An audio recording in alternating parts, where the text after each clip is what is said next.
So as Christian already mentioned, I will speak about the XPRIZE Pandemic Response Challenge and our take on creating a solution to it. We come from the Jožef Stefan Institute, the Department of the Intelligent Systems, and the team that participated here and that, as Christian mentioned, won the second place was built from people from our department. But let's focus on the team a bit later. Let's start with the Pandemic Response Challenge and what was all about.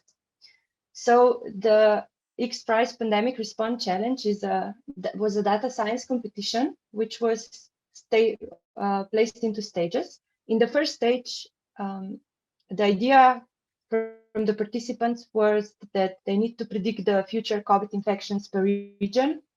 As a region, it's meant like different countries, or in case of the United States, different states of the USA. And for the second stage, which was kind of the response to the infections, was to prescribe good plans of intervention. The competition was organized by the XPRIZE, which is a nonprofit organization which organizes high-profile competition and encourages technological development to benefit the humanity. It started in 1996, and the Department of the Intelligent Systems already competed in the 2012 Qualcomm Tricorder XPRIZE. Otherwise, it's somehow hard to compete because in some cases you need a lot of resources to even enter the competition because you need a lot of different equipment. But with this Pandemic Response Challenge, what we needed was the data, the computers, and the algorithms. So it was a perfect match for us. So the whole challenge was sponsored by Cognizant, which is a multinational ICT company with around 300,000 employees. And they also gave out the main prize, the 5,000 USD prize, which was then split between the two winners. So there were around 250 teams from all over the world that registered in the first stage. Then after the first stage, I think there were then just 150 or something like that actually went through the whole registration process. And then after the first phase, where we had to give out initial submissions for the predictor, there was around 50 teams that went forward to the second stage. The whole timeline of the competition was very, very fast, and as we were told by the organizers, one of the fastest ever. It started in October in 2020, and it finished by the end of the February, which is 4 months, which is very, very little time. Generally, it was split into 2 parts. So from the October till the end of the December, we had time to create our predictor. And from end of December until the beginning of February, it was time to create the prescriptor. So as you can imagine, it was a very, very tight schedule, and it was very time consuming as well. So first about the predictor, what does it do? What's the idea? As I mentioned, it went from October to December, so around 2 months. And the idea was, so as an input, we were given 236 regions, which were countries from all over the world, or some smaller regions, as the US states, as I mentioned before. We were given the history of COVID infections per region, and we were given the history of the interventions per region. So these interventions were grouped into 12 categories, up to 4 stages of strictness for each of the intervention, and were as they are defined in the Oxford database. So we all had the same input. Additionally, we could add more data, which we had to collect ourselves. So from weather to mobility to some other features, as we call them in the machine learning world. And this could altogether be used to predict the future COVID infections per region. There were some limitations. So the predictor, after we would give in the submission, the predictor would run in the organizer's sandbox, and we had around 1 hour to predict for 180 days in advance for all of the regions, which is again quite a limiting time span. The first phase ended with the quantitative and the qualitative judging. And so the quantitative was how good your solution is performing, and qualitative is also that we try to explain what we did, how we did it, and also try to justify the choice of the algorithms that we used. So now we come to the algorithm part. So although we come from the machine learning world, we of course started with trying to predict infections by using the different machine learning techniques. There were also possibilities to use the LSTM approach or some neural networks. This is what the organizers did. But from our testing, we realized that the best performing combination is the very standard one, so the epidemiological models, which we further combined with the machine learning, as this is something that we're supposedly good at. So maybe something about these epidemiological models, the SEIR models as they're called, because I guess this is maybe the area which is not I guess some of the people here are not very familiar with. So the idea is to create the dynamical models where we try to define 4 different compartments. Of course, there could be more compartments, but we went with 4 of them just because of the robustness of the whole approach. So there is the susceptible compartment, so all the people that are susceptible to get infected. Then there is the exposed compartment, when somebody gets exposed to the virus. Then there is the infected compartment, when the exposed person gets infected by the virus. And then after some time, it gets, there is also the removed compartment. So it works like that. For instance, we have a population of susceptible people, and we have one person that is infected. And this one person gets in contact with somebody from the susceptible population, and of course this one from the susceptible is moved to the exposed compartment, and then further to the infected. And then there are a few parameters that describes how you move from one compartment to the other. First one is the so-called beta. Usually it's marked as a beta, but it describes the infection rate, so how quickly you move from the susceptible to the exposed. Then there is the incubation rate, so how long does it take from being exposed to getting infected. And finally, there is also the recovery rate, so how long does it take to get from the infected to the removed. This whole dynamic model is, so the removed is, of course, could be either the recovered, or if somebody dies, it's also in this removed compartment. This is described with a set of differential equations. And they describe how to move from one to the other compartment. These parameters depend on different variables. So the beta, the infection rate, this is the one that you most frequently hear about. This is the one that depends on the interventions and other factors. So also the mobility, the maybe some weather or so on.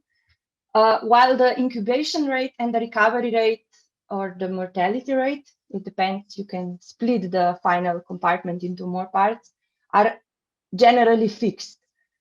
However, in some pandemics or some epidemics, of course, these compartments carry more information than just this basic. It could also carry the information about the hospitalization or the quarantined people or so on.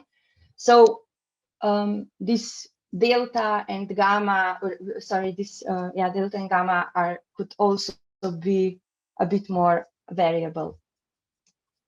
So when does the beta change? This is what we were thinking about, because as mentioned, the beta is the one that really affects the number of infections.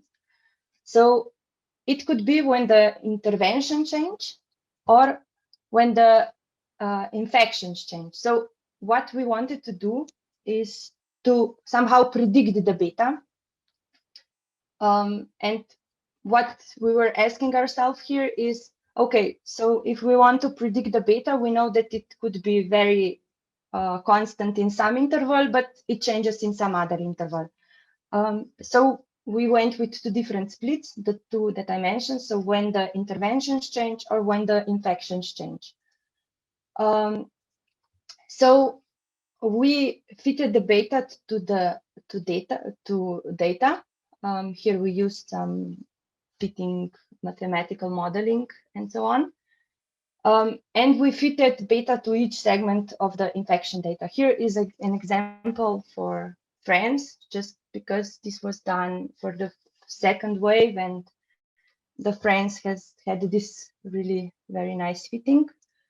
And we use, when we decided which segmentation to use, we looked into different errors and then decided for the segmentation that performed better for each country.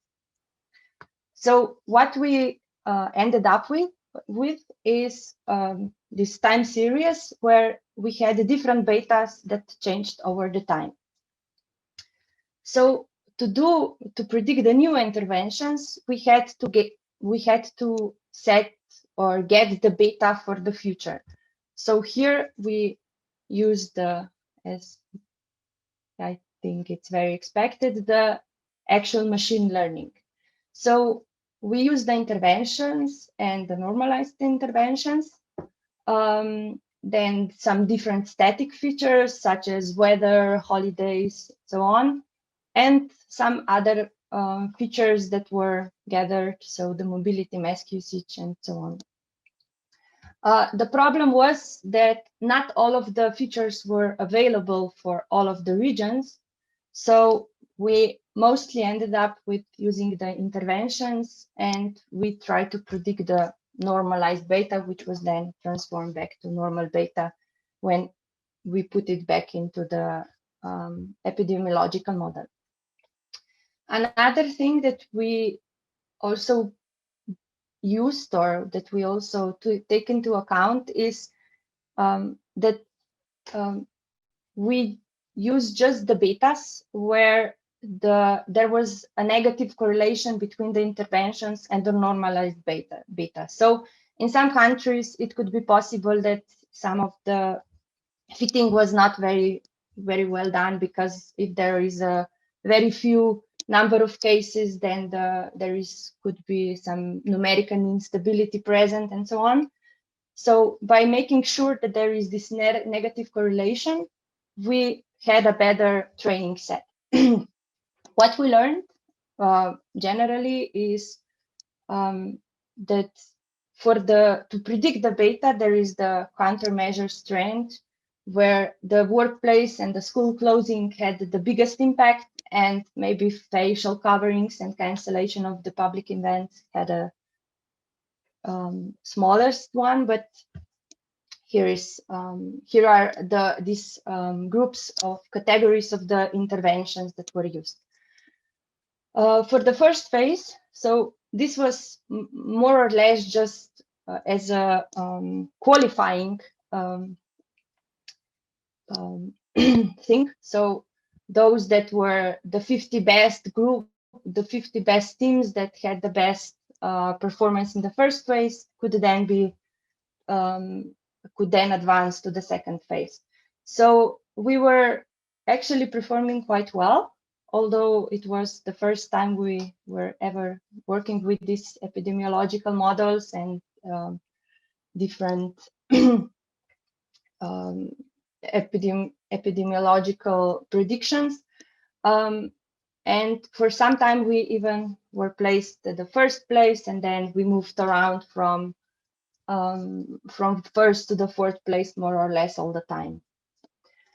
So then we came to the prescriptor, which was, we think, the most important one, and also it was kind of the main point of the whole competition. So the main idea was to get from the input, which was the same as in the first stage, where besides all the number of the infections and all the interventions that are being used, we also got the standard deep neural network predictor, which was provided by the organizers. So for the second stage, we didn't use our own predictor. We used this standard predictor, which was kind of a combination of the predictors from the competitors that was put together through some neural network. And we all had the same predictor, so we all had the same starting point. And the another thing that we got as an input was the weights of the intervention categories. So how important it is for some intervention to happen or not to happen. So this was given by the as an input. Our required output was to come up with 10 intervention plans per region. And for this, we also had a time limit, which was 6 hours to prescribe these intervention plans for all 236 regions for 90 days. Also here, the final judging was done quantitatively and qualitatively. So so the quantitative judging was asking how many other prescriptions each prescription dominates, and how the qualitative judging was based on how well you describe, how well you maybe also show the results and so on. So we also created a web page, but I will come to this a bit later. Okay, so what is an intervention plan? So for the intervention plan, so here is the example of the intervention plan. So each intervention plan has these 12 interventions, and for each week there is a stage for each intervention that is being prescribed. So the higher the number, the stricter the intervention. So, or darker the color, the stricter the intervention. So again, as I mentioned, the standard predictor was combined from the different predictors from phase 1. We got the set of weights for each of these interventions that I showed before, and we had to come with a 10 prescription plan. So those that are, and of course, this prescription plan had to fulfill these two objectives. So the average stringency of the countermeasures or the interventions had to be the lowest possible, and also the number of the infection had to be the lowest possible. So those that are at least a bit familiar with multi-criteria optimization, or can realize that this is the perfect multi-objective optimization problem. So we used the evolutionary algorithms, where we started with the random plans, evaluated them, selected the best plans, crossover, then there was crossover and mutation done, and the new plans were generated and repeated. So this whole procedure was then repeated and so on. So the idea was to explain this a bit further. So we had the parent 1, parent 2, and we combined them into a child that had maybe higher semi-stringency, but fewer cases. Also, the mutation could be done. So we take from the crossover result and just change a bit of a part of the intervention to get lower stringency or the lower infections. So the problem that we faced was that the standard predictor was too slow. So in 90 seconds, we were able, so we calculated that for 236 countries, we had 90 seconds per each country. And to do this, we only had 45 evaluations available for each country, which is really not a lot. So we came up with two solutions to speed things up and do it a bit differently. So first one was to use the surrogate model, and the other one was to pre-calculate the plans. So as mentioned, we only had 6 hours once the organizers called the code to calculate everything, but we had around a month and a half to pre-calculate it, and this was kind of enough of time. So each of these approaches gave us 10 solutions, which were then combined together. And the whole time management of this new approach was to have around for the pre-planning around 20 seconds, for the combining of the solutions 10 seconds, and the multi-objective optimization then took around 60 seconds. So how did the speeding up actually work? So for the surrogate model, what we did, we actually used our predictor, but instead of fitting it to the actual infections, we fitted it to the outcome of the standard predictor. Instead of predicting for each day, we decided to predict in 7-day intervals and then interpolate these values. And we also added this solving the differential equations, which was kind of the most time-consuming in this part. We coded it in C instead of Python. So with this, we were able to speed up what would be the standard predictor for the 100 times.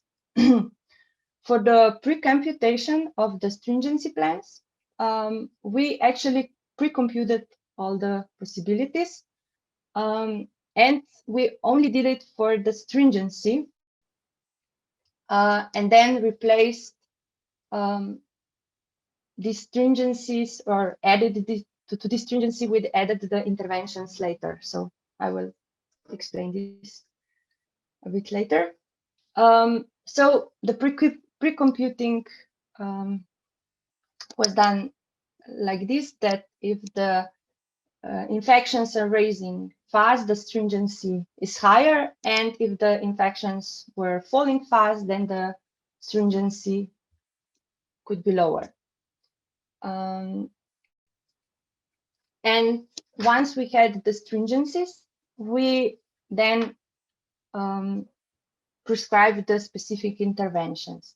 So this was done, as mentioned, with the precomputation, there is around 7 million intervention combinations available for the time span of 90 days. And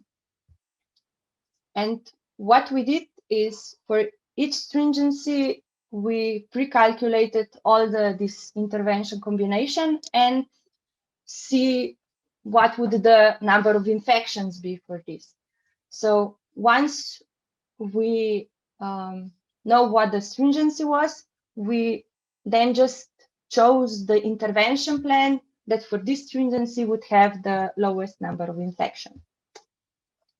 So surrogate model, where we kind of speeded up the standard predictor, and the precomputation gave us both 10 different solutions, and we combined those together, and this was our final XPRIZE submission.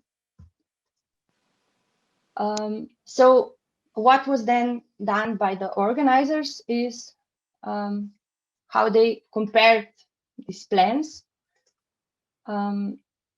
So for instance, if, as I mentioned, the plan was better if it was placed closer to the Pareto front, and if the plan outperformed another plan, then it was chosen as better. So what we had to be careful here as well is to come up with 10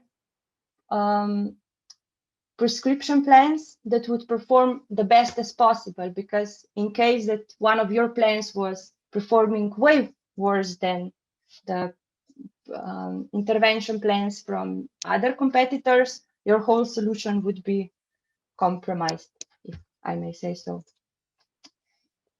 So for the qualitative judging, the organizers wanted to see some visualizations and so on.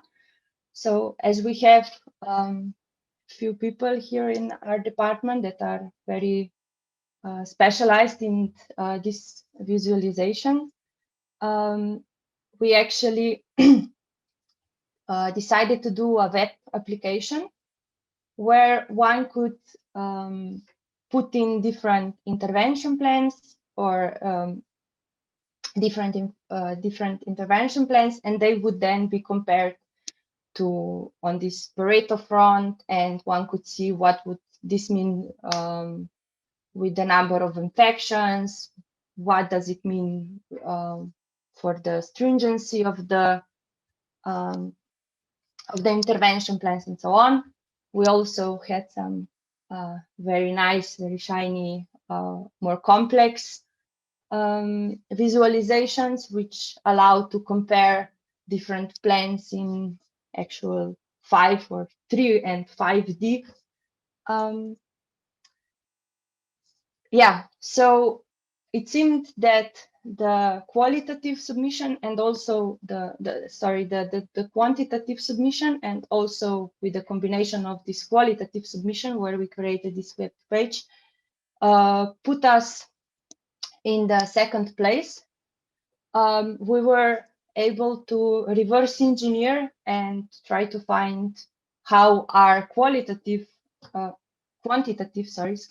submission performed. So you can see here are two colors, the blue one and the red one. So with the first ranked team, we were quite close.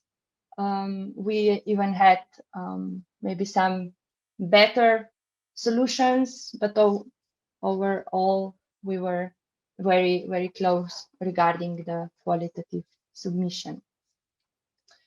The team was built from 12 people. As mentioned, the whole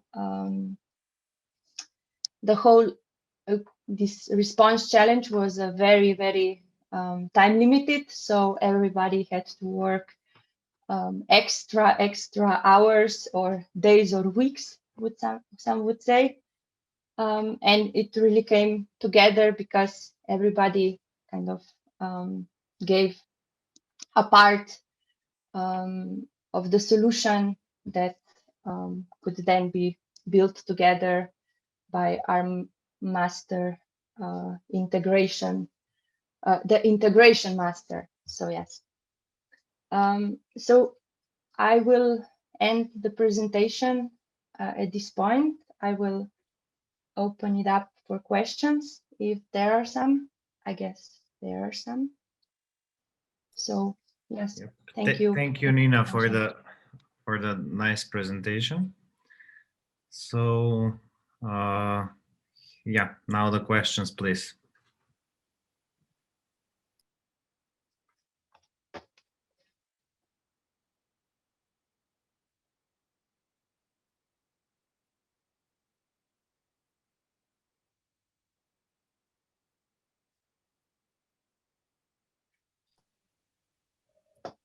While we are waiting, can you show the picture with the Germany results?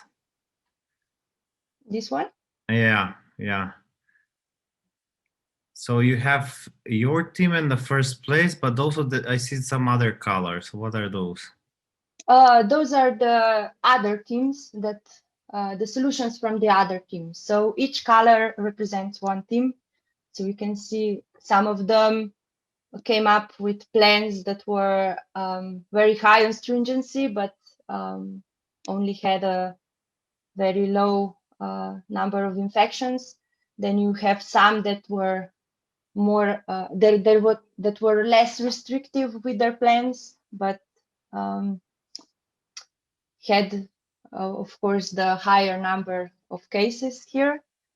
But the idea was to offer this different prescription plan that would let the policymakers then decide, okay, so maybe we would like to sacrifice a bit of strictness and maybe allow a bit higher numbers, but still such numbers that we can somehow maintain in some normal numbers. So yes. Thanks. I can make a question. And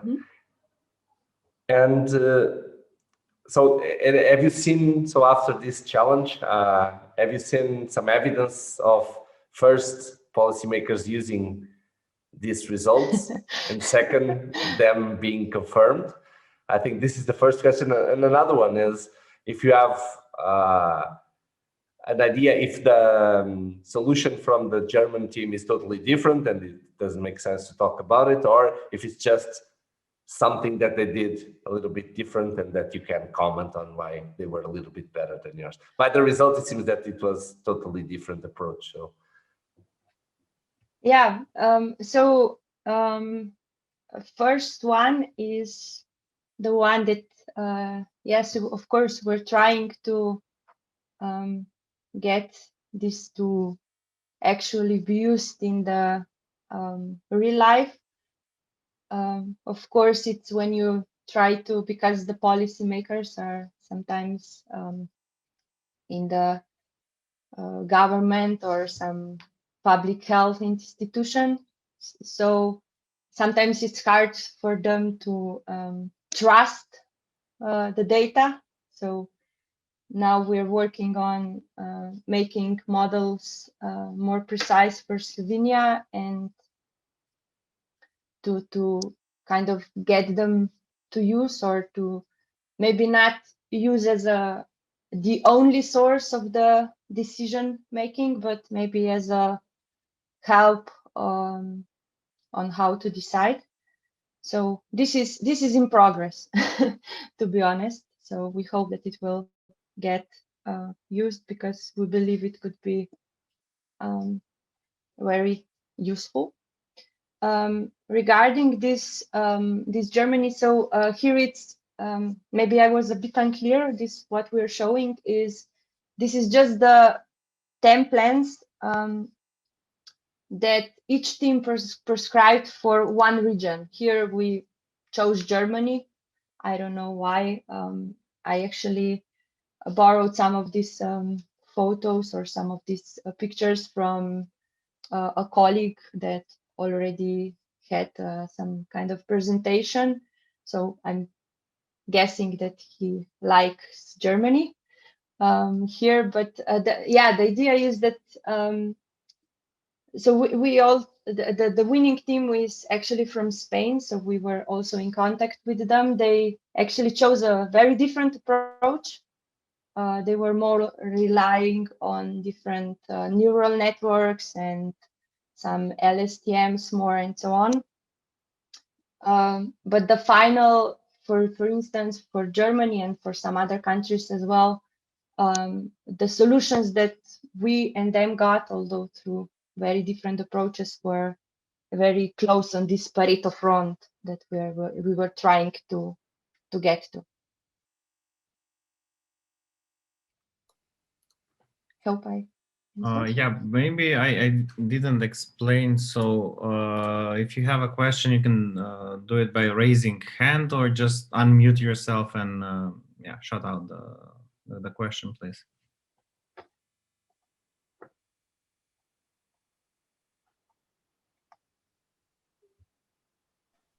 Hello, I'm Teresa Chambel from the University of Lisbon. I would like to ask if in these models you take into account the kind of disease that this is in terms of how people get contaminated by contact. For example, comparing a respiratory disease versus another kind of disease, or if it's not in the model. And the other factor would be seasonality. Is it different if it's based on the numbers in winter or in the summer, during summertime? Okay, thank you for the question. And thank you, first of all, thank you for your presentation. I like it. Thank you. Thank you. So first of all, so these SEIR models that we used, these are very common approach to this epidemiological modeling. Yeah, no. This kind of, yeah, this is kind of should just catch this, how does one move from one compartment to the other. We didn't go into the very specific possibilities, so all of these interventions or maybe different strains or so on are for now just kind of packed into this machine learning part. However, we are now trying to extend this model, so where we would allow another compartment, so for the vaccination, for different types of strains, because we know that the so-called British strain is is spreading much faster than this standard one, if I may use this kind of nomenclature. So we're adding this now to this SEIR model.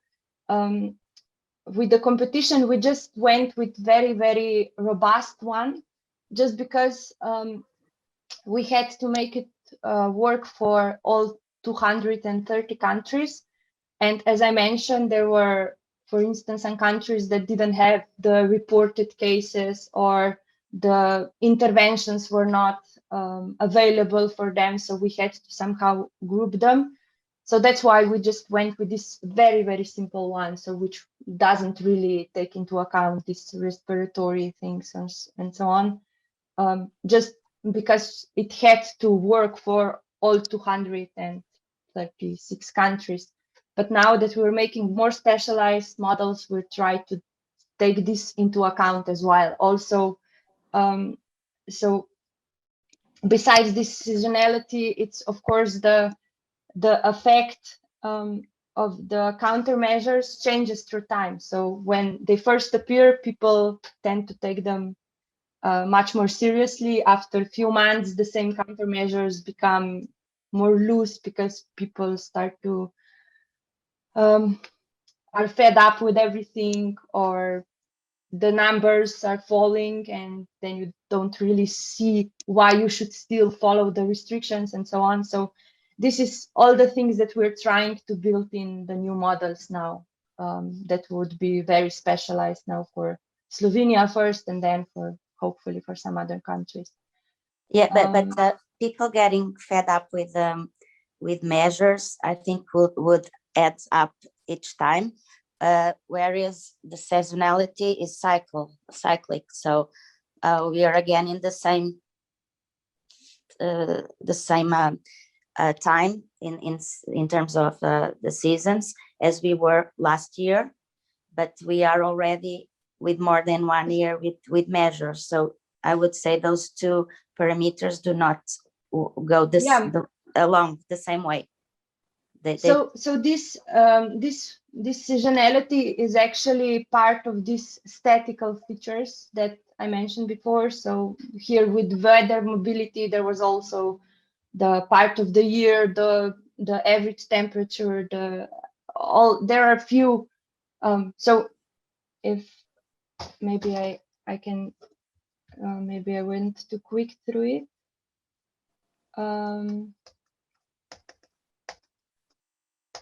Sorry. No, come on.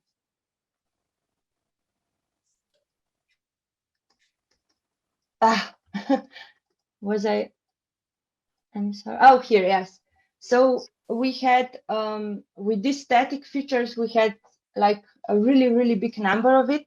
But in the end, we learned that the features or the things that were modeled into this beta. So beta is kind of model on itself. But what we saw is that the features or these things that had the most impact were actually the interventions. So all the weather, the holidays, the seasons didn't have such an impact on predicting the betas. So they could be modeled differently, but as we used them, so to predict betas, they didn't really have an impact. If now I answered better. Okay, and then the winners, or the order of the winners, they were compared against the real numbers that would come from the different countries. Yes. So it was, so here you can see this dashed line on the left. This is kind of the ground truth. So daily it was calculated the mean absolute error per 100,000. And this was done all together and also for each region. So it was compared on daily basis, and then this, so how do you say, the order or the ranking changed every day. So as close as you were to the actual numbers, the higher you were ranked. And what was the time span that you used? The time span for the prediction was supposed to be, so it was called 1, and it was done for 180 days. But they were checking it from the, sorry?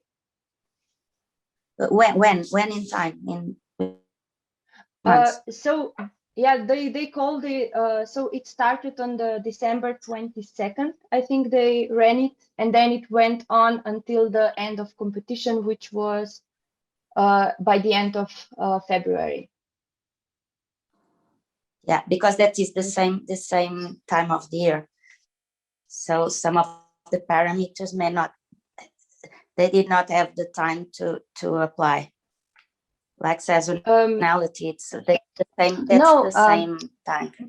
Okay, so this was done for the comparison, but when we trained the data, we were looking into the data from beginning of the COVID. So we had this from January 2020. We were looking into data from then on. So the predictions were, of course, made in January and February, but the actual training, the data that we used to build our models, these epidemiological models and so on, were already built on the whole year before that.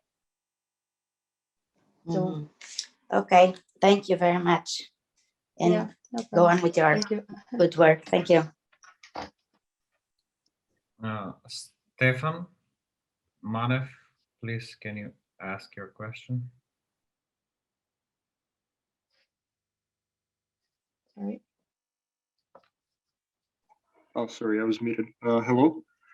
Hi. I have sort of a vague question, and I apologize if I missed anything, because I joined the stream a bit later on. So you've already trained this model, and you mentioned that obviously into the future you would have to adjust for other parameters such as the vaccination going around the world. So would it be possible to further train the same model, like supplementary, or would this mean that you would have to start from scratch? Yeah, so actually this is also something that we're looking into. For now, we're starting from scratch because there is we limited on a smaller number of countries, so those countries that actually have all the data available, which is not so much, because we want to model the hospitalization and so as well. But these dynamic models actually allow you to not allow for some countries to get into some of the compartments. So you would have an additional parameter, which in case you would not then allow, because you don't have the data for some countries, you wouldn't allow people to move to that compartment. So here is, I think, a way to actually use some of pre-trained things. But right now, when we are trying to redo the models, we do it from scratch for now. But also, but from this point on, we would also like to maybe see if it's possible to use the same models for different types of, so the same machine learning models, so the same models that we would use to predict betas and also some other parameters. This is also something we're looking into now. So this gamma and delta and some other stuff. And yeah, we would like, of course, to do it in such a way that when we want to add another compartment or maybe remove another compartment, we wouldn't have to do everything again from scratch. But currently, it's what we have to do, just because, as I mentioned, the model, this epidemiological predicting model that we used for the competition had to be very robust, very, yeah. I understand. Very... So basically, if I understood correctly, this model that you've trained so far, which does not include the vaccination, this would basically be more useful for the countries that are sort of lacking behind, let's say, on the vaccination plan. Yeah, I also have a feeling. I mean, as me personally, I see this response challenge. I think it was not, of course, it was meant towards COVID, of course, but I think it's more of a challenge that would allow in further epidemics that probably will happen sooner or later, that you would have already something prepared, so that you start to think more into it, and that it's there already. So yes, but the things that we kind of did, not just our group, but all the other teams that were also collaborating in the XPRIZE, I would say are kind of being used, for instance, now when there are these Brazilian and Indian spikes going on, and there are, what I know from from talking to some people, they're trying to use these things into these models, into these cases already. So this because India and Brazil have these new spikes that are happening, and it's hard to contain them right now. So they're already trying to use this, but I think it's more also more towards the next pandemics that could and probably will happen. All right. Thank you for the expansive answer. Thank you, Stefan. Now we continue with Leon. Hello. I don't know if you guys hear me. Yeah, my internet's not so good. I also joined a little later. If I understood correctly, you used many countries to create one model.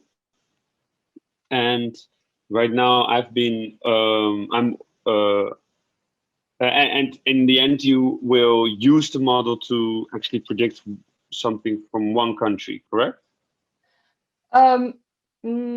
No, actually, so it was done for all the countries. So the model should be working on all the countries. Yes. Yeah. So I think that certain countries would be able to be looked upon in a way that they look more like each other. I think like Spain and Portugal look more like each other than Portugal and Japan. I don't know. Wouldn't it also be an idea to look, for example, at the whole model and then maybe train it more for all European countries when you want to predict something on European countries, something like this?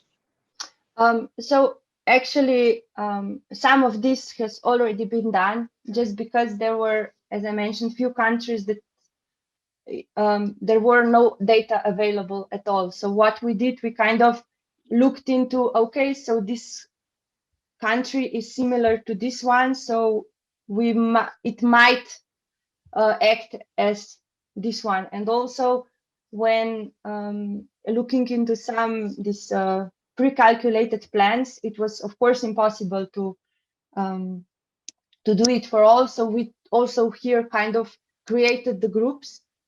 So it was not maybe so based on the actual geographical location or something like that, but it was just on the plain data. So okay, so we had this and this countermeasures, and the slope of how high the infections were rising was that. So we kind of grouped them together and also tried to use this. But yeah, you need to do this because there are quite few countries that you don't have. I don't know, you have one case and then for 2 weeks you have nothing, and then you're left without anything. But that was also, so first of all, that is really interesting as well. But I would also be interested in like, so you've got a general model for all the countries, and whether you've tried to then further train this model for a set of countries in order to see if it works better.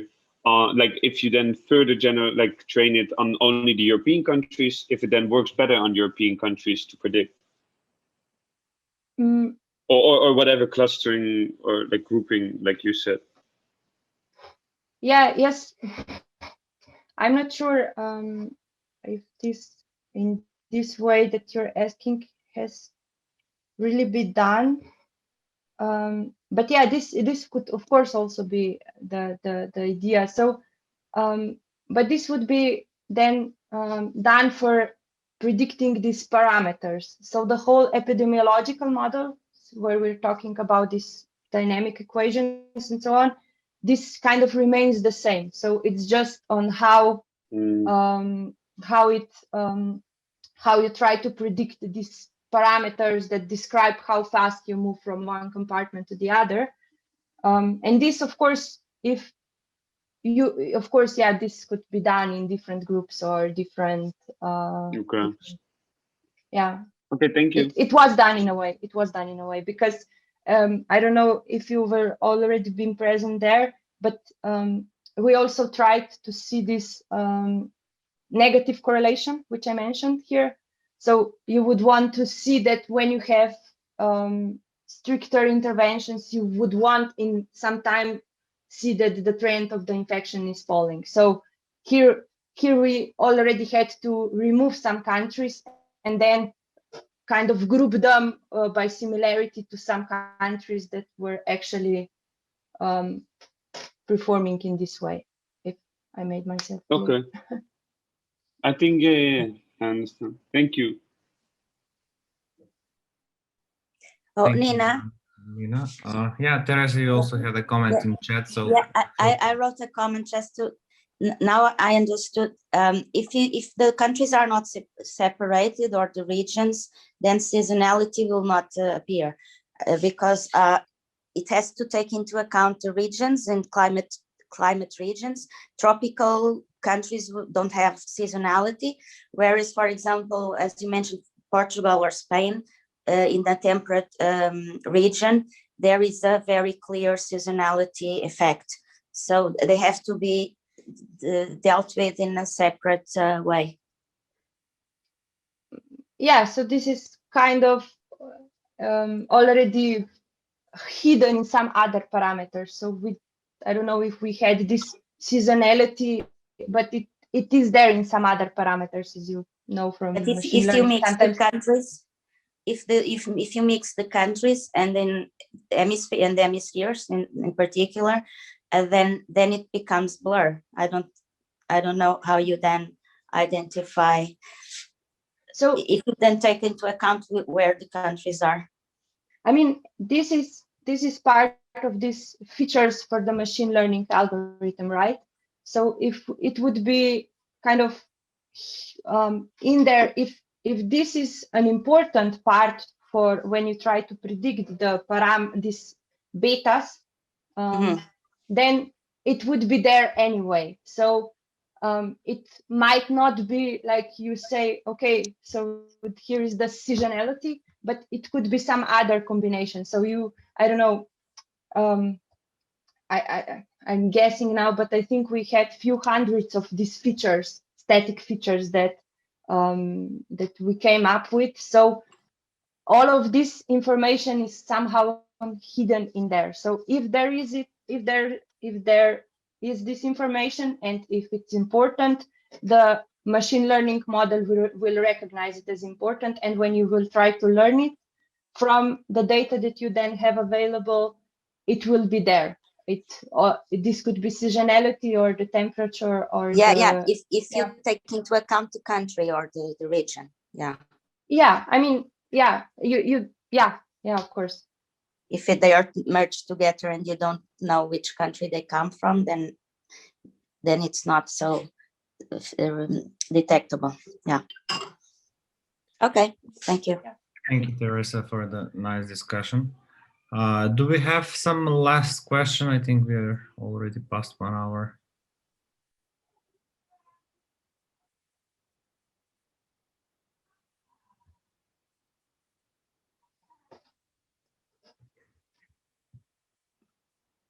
Okay, then. I think that's enough for this event. Thank you again, Nina, for the really nice presentation.